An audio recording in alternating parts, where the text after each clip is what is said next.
Who goes there?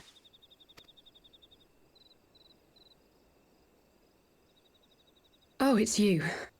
Forgive me for straying from the camp. He hasn't been feeling too welcome, to say the least. I thought a change of scenery might do him good. But, alas.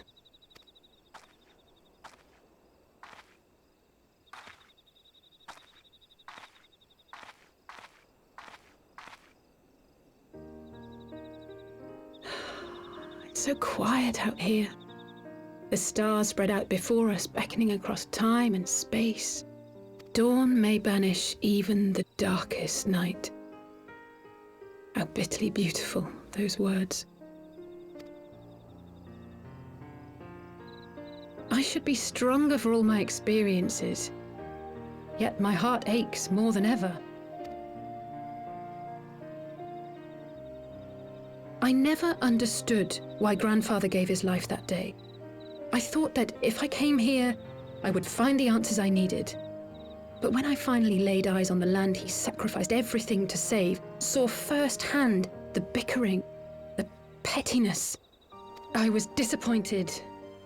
I was angry. I could not fathom how these people were more deserving of his love than his family, than me. But when Grandfather revealed the whole truth of the calamity to us, I finally understood. And I resolved there and then to continue his legacy in my own way. My travels have been enlightening, but I cannot say that I have enjoyed them. I have lost count of the many petty crises that I was helpless to resolve and of the people whose actions I could not understand. There were others, of course. Good people. People with whom I felt a kinship, whose lives I could not save. I found myself asking what it was all for. Why try if I was doomed to fail in the end? But then I recalled Grandfather's words to my father, years ago before he left Charlayan behind forever. To ignore the plight of those one might conceivably save is not wisdom, it is indolence. We must all protect that which we hold most dear in the manner of our own choosing. We have to try, do we not? Of course, it's one thing to try and another to do. There were times while I was tracking the warriors of darkness when I faltered, when I was afraid. But then I thought of my brother, of Urianger, of you.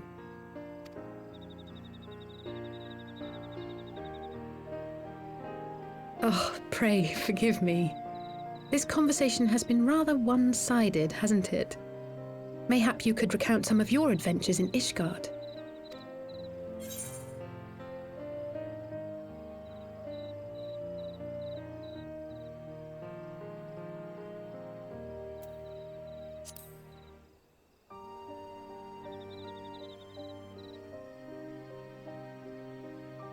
Gods! They must have been at each other's throats from dawn till dusk. I dare say you managed to keep the peace, though. Merely being in the presence of the Warrior of Light is surely enough to shame anyone into behaving. The hopes and dreams of so many rest on your shoulders, Warrior of Light. As long as the sun rises, we can but carry on, for the sake of those we hold dear.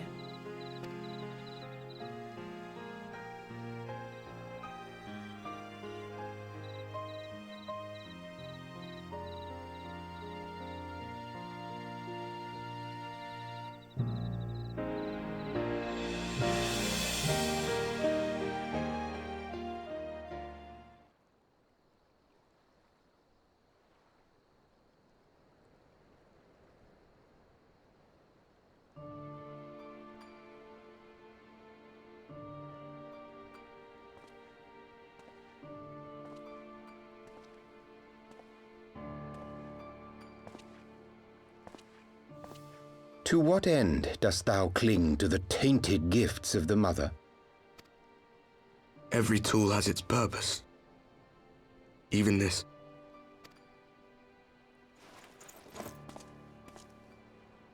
Well, what is it? The seeds sown in Vilbrand have been plucked from the earth and left to wither. Alas, Titan's demise sufficed not to drive the kobolds to deepest desperation. What did the man in white have to say? That we are to proceed as he did first set forth. Well, that's easy for him to say. It's not his bloody world on the brink of destruction, is it? Be thou well reminded that with an end to Ishgard's unrest, naught now remaineth to preoccupy the Scion's thoughts, and thus may they devote their every energy to thwarting thee and thine. I foresee only greater difficulties ahead. Foresee? Are you sure you don't welcome them? I'm starting to think you might hold a candle for your old friends after all. Pray do not mistake mine intent. I but look upon the path which lieth before us with due trepidation. Shouldst thou be of like mind, pray consider then another course. For the power to invoke the ardour belongeth not unto the Ascians alone. With thine own hand strike down thine enemy, the so-called hero who would see thy home lost to light. Do but this, and thou wouldst at a single stroke disrupt the all-too delicate balance of this realm, plunging her straightways into chaos.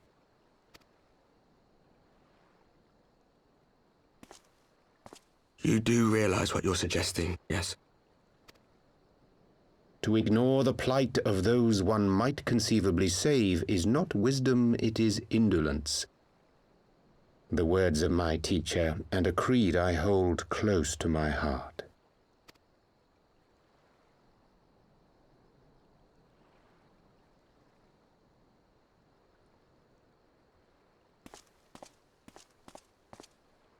Very well. Draw her out. We'll make it quick. It shall be done.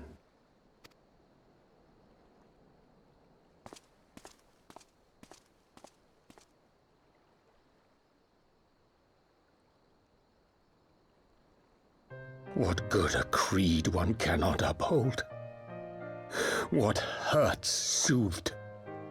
What lives saved?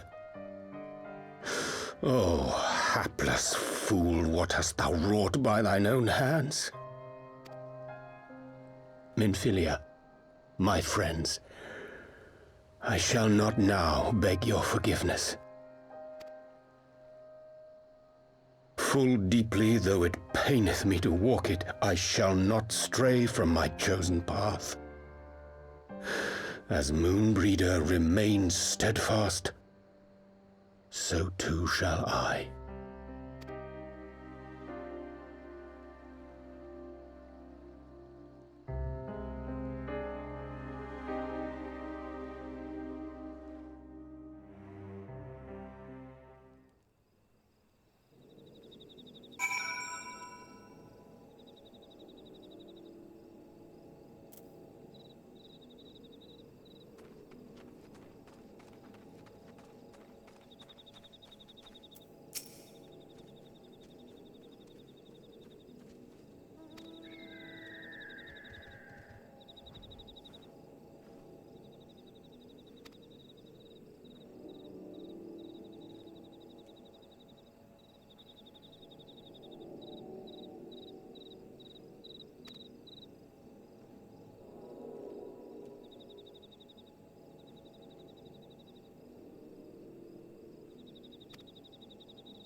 Brothers and sisters, 20 years ago, Ala Mhigan, our home, was claimed by the Garlean Empire.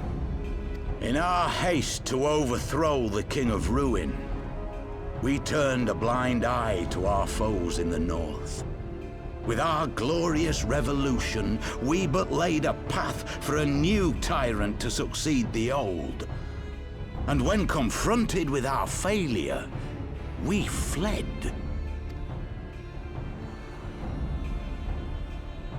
Not a day goes by that I do not think of those we left behind.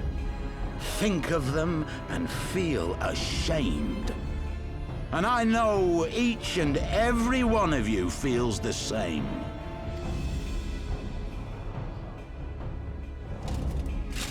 We abandoned them, our own flesh and blood, to labor till their backs gave in and their breath gave out, building the twisted steel ramparts which now mar our once majestic mountains. We abandoned them, the brave and true, to fight and die for their country, or worse, to be conscripted and sent off to rob another poor bastard of his home. We abandoned them, the meek and powerless, to bow and scrape when the Garleans pass, to sully themselves that they might live to see another day of misery. The Black Wolf may be dead, but a new Imperial Viceroy reigns in Ala Mhigan now. A beast, not a fraction as merciful. You all know the Eorzean Alliance will do naught to oppose him. For all their promises and platitudes, they will not act if there's no profit in it. Only we can free our brothers and sisters from the Empire's tyranny, my friends. Only we have the courage to stand and fight. They have imprisoned us. They have enslaved us, and they have murdered us, but no more! Blood demands blood, and the Garleans shall pay for every drop they have spilt upon our lands.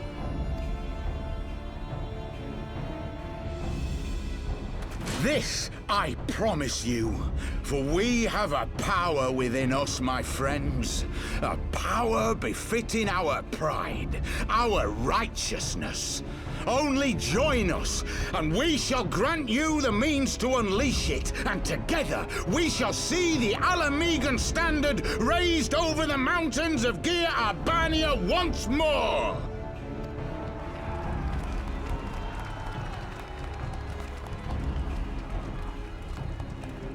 A power befitting their pride.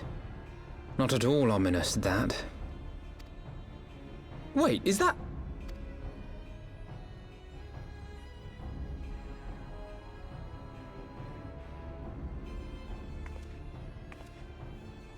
What are you two doing here? I could ask you the same thing.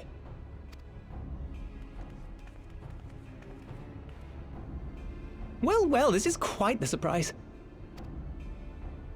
If you see what I see, if you feel as I feel... Might I suggest we continue this conversation in more agreeable surroundings? For it is not strength of arms that will win this battle, but strength of heart.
My thanks, comrades.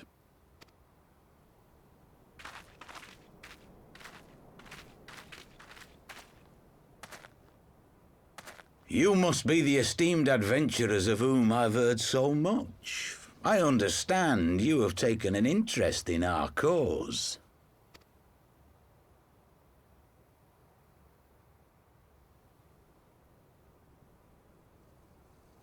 A great interest, you might say. Your words have certainly made quite an impression on my friend and I.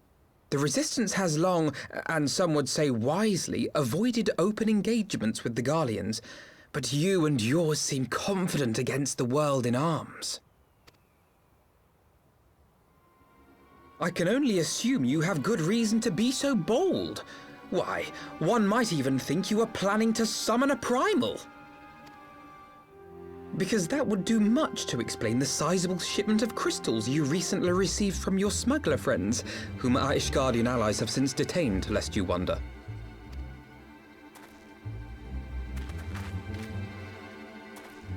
I'd like to hear more about the Griffin. The real Griffin. Your performance earlier didn't fool us. Ah, the famous scions of the Seventh Dawn. I should have known better than to think I could conceal the truth from you lot. You are right. I am not the Griffin, but I speak with his voice, and it was at his behest that we procured those crystals.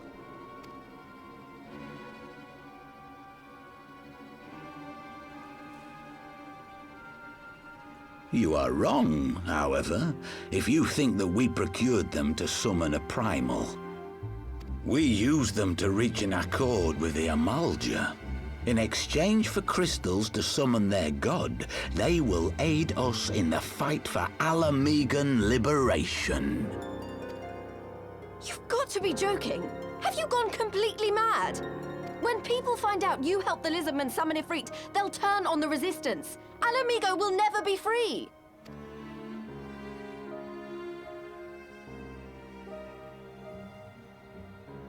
This isn't a fairy tale, girl.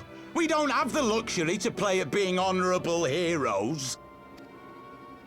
It's because the likes of you wouldn't sully your saintly hands that Ala Mhigan's been under the yoke for the past 20 years. But the Griffin won't stand for it, and neither will we. We're ready to do whatever it takes.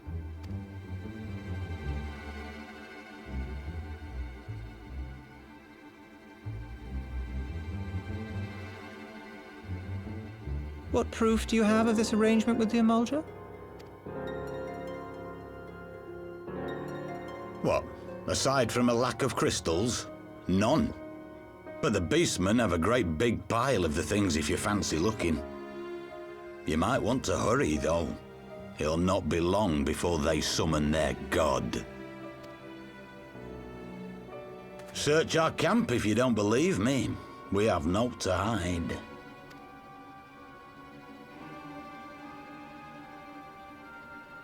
If there is a cache to be found, Ida and I will find it.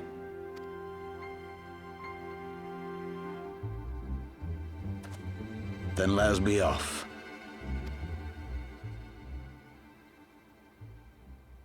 Are you perchance the Warrior of Light?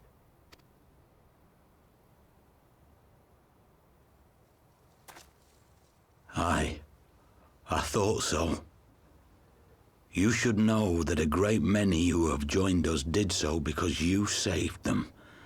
Because you showed them that one brave woman can make a difference. You saved me too once.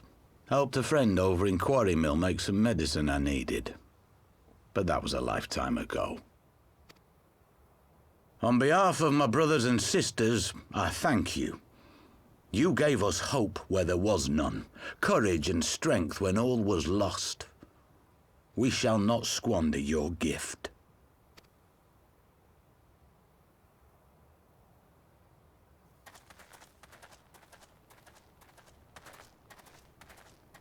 I know that look, Ida, and I do not like it. You cannot seriously be contemplating taking up arms with that band of cutthroats. I just...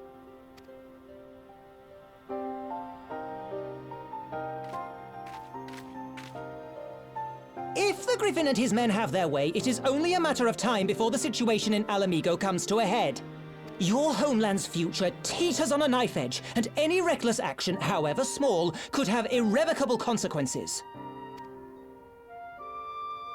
You mustn't lose sight of that, Ida. When the time comes, we must all make our choices, but we must do so in full possession of the facts. Now, let us away. There is work to be done.